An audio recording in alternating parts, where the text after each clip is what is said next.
There's a distinct difference between knowing God and knowing of God. Let me explain.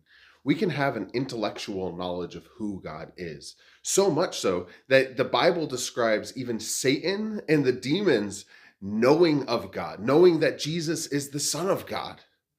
They have an intellectual knowledge, but they don't submit to God's ways. One of the things that God encourages us to do and wants us to do, and what believers do, is that they have a relationship with God. They know God.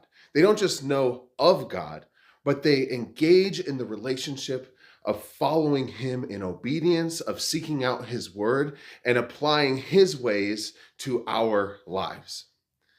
Friends, think about how this relationship can work. One of the ways that we know that we are believers, that we are truly following God, is that the fruit of the Spirit comes out of our lives and that we want to do the things that God does, that Jesus did.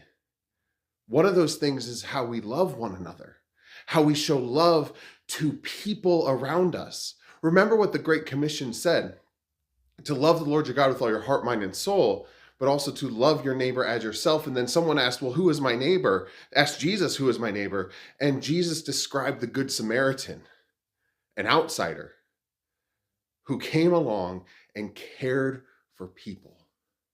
So, friends, let our love be evidenced by our love and our care for people. And that is how we will show the world that we know God.